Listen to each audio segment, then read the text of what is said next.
What's going on, everybody? Welcome to DFS by Cage, episode 8, where we're going to do our six-person DFS lineup for UFC 268, which is going to be live this Saturday from Madison Square Garden in New York City, which is headlined by Kamaru Usman versus Colby Covington 2, one of two championship fights this weekend.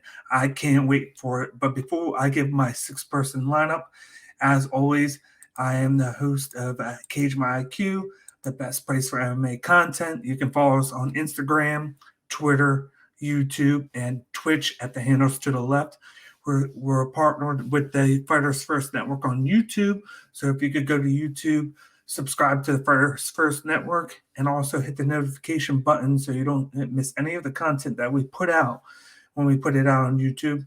And of course, if you can, hit the like button on the video to help us pump out the volume on this video, and comment on what you think of my six-person DFS lineup and who is in your lineup this Saturday. But of course, we're here for the six-person lineup. So the first person I have on my six-person lineup, and I'm going to go from most expensive to least expensive, is, of course, the champ himself, Kamaru Usman. He is coming in averaging over 100 DFS points in his last 6-7 fights. He's basically a mainstay there. He's undefeated since he's had that one loss over 13-14 fights ago.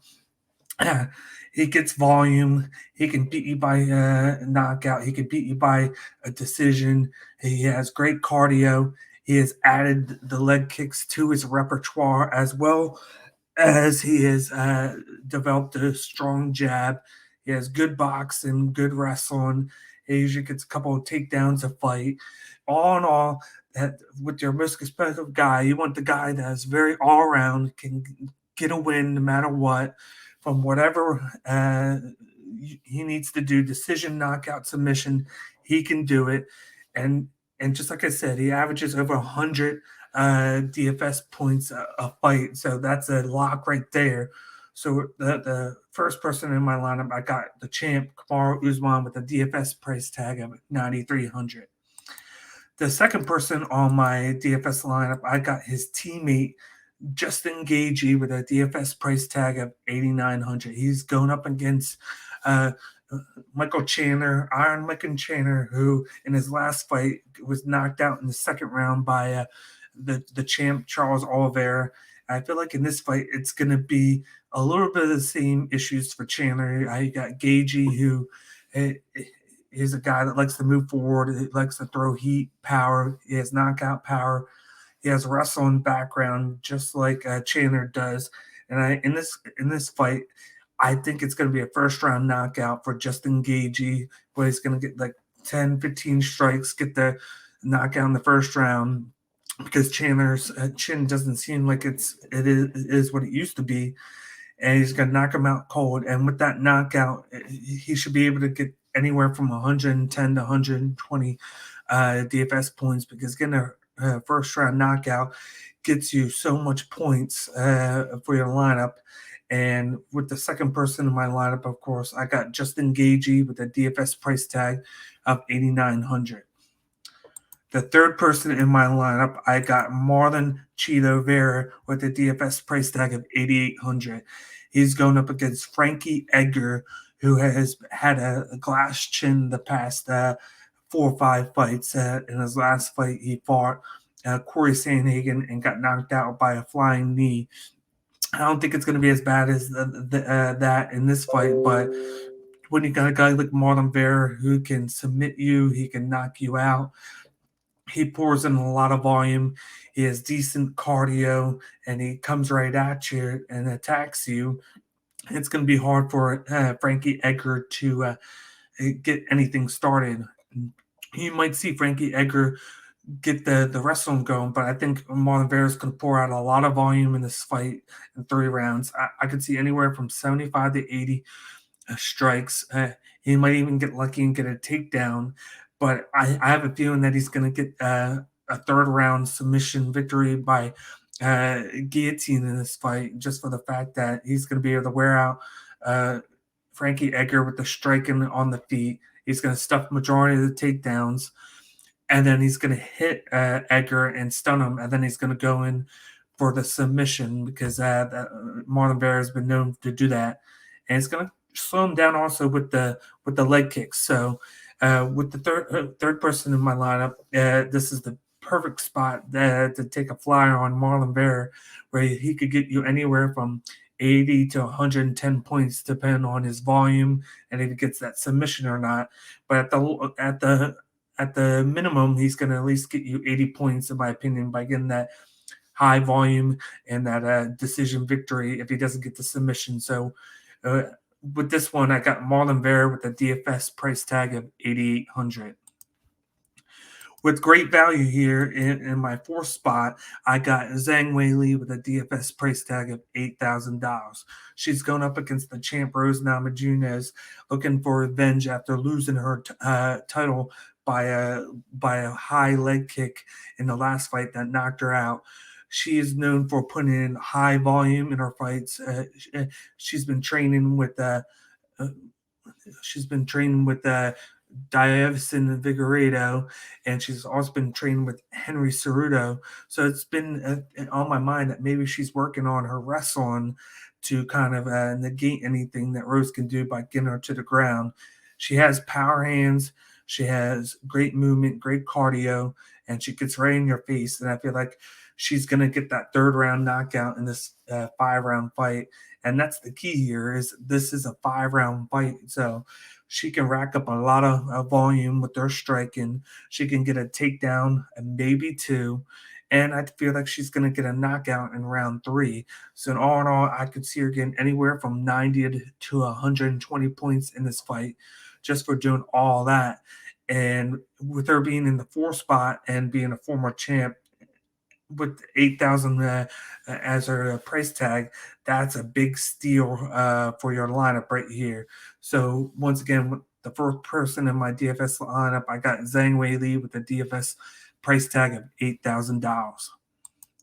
With the 5th person in my DFS lineup, I have Edmund Shahbazyan with a DFS price tag of 7,700. He is coming off of a couple losses, his first 2 in his UFC career, but he's going up against Imavov, who is not going to be as much of a challenge as his last 2 opponents that he went up against. He's the type of guy who stands up on his feet. He has a really good box and he can throw combinations and he has the chance to knock people out. And I feel like against Imavov, who has struggled in some fights of late, that he's going to be able to get back on track and get that first or second round knockout in this fight. I feel like he's going to wear him out, get a little bit of volume in. He's going to avoid those big shots that he needs to avoid, and he's going to put away Imavov pretty easily, in my opinion. And because of that, he's going to average anywhere from 100 to 130 points. If he could get that early first round knockout, that would be key to getting between 100 and 130 points. But you know what? I think he's going to get it. And with the 5th person in the lineup, that is a big joy to have him getting anywhere from 100 to 120 points. So with the 5th person in my lineup, I got Edmen Shahbazyan with a DFS price tag of 7,700. With the last person in my DFS lineup, I got Billy Quarantillo, aka Billy Q, with a DFS price tag of 7,200. He's going up into a barnstormer of a fight against Shane Burgos, in which this is my cheapest guy in my lineup, and he has the potential to hit 100 to 120 points in this, which is crazy good for your least expensive fighter in your 6-person lineup, due to the fact that these two put out loads of volume, and Shane Burgos has bad striking defense. So he's going to be able to hit him early and often and keep the fight on the feet. I do see Billy Q maybe going for 1 or 2 takedowns and then looking for a submission, but I feel like this is going to be a slugfest of a fight where they both are looking to knock each other out and pour out a lot of volume. And at the end of the day, I feel like Billy Q is going to win this. If he can get the knockout, that'd be big, but I feel like this is going to go to decision where he can get you anywhere from 70 to 100 strikes, maybe more, depending on how much these two throw and stay standing on the feet and moving around. But I feel like he's going to get the victory. He's going to get you the points. If he can hit the 100 mark, which he has a very good potential to do, that'd be huge. But like I said, with the last person in my DFS lineup, I got Billy Quarantillo with a DFS price tag of 7,200. Once again, that is my lineup for you on draft for DraftKings this Saturday, live on pay-per-view. Once again, my lineup is Kamaru Usman, Justin Gaethje, Marlon Vera, Zhang Weili, Edmen Shahbazyan, and Billy Quarantillo. Once again, send us your comments and opinions on my 6-person lineup, and let me know who is in your 6-person lineup so we could compare and contrast. And show some love. Hit the like button on the video. Subscribe to the YouTube channel. Check out the rest of the podcasts that we have on here on the First Network, and tune in every week around this time for DFS by Cage with your host, D-Big. So once again, I'll be back next week for DFS by Cage episode 9 for UFC Fight Night, which features the main event of, which is awesome, between Zaire Rodriguez versus Max Holloway. So tune in for that. And as always, shout out to our sponsor, High Tide Herbal. Use promo code CageMyIQ10 at checkout to receive 10% off your next purchase. And of course, I'm your host, D-Big, and I'll talk to you guys next week for DFS by Cage episode 9. See you guys later.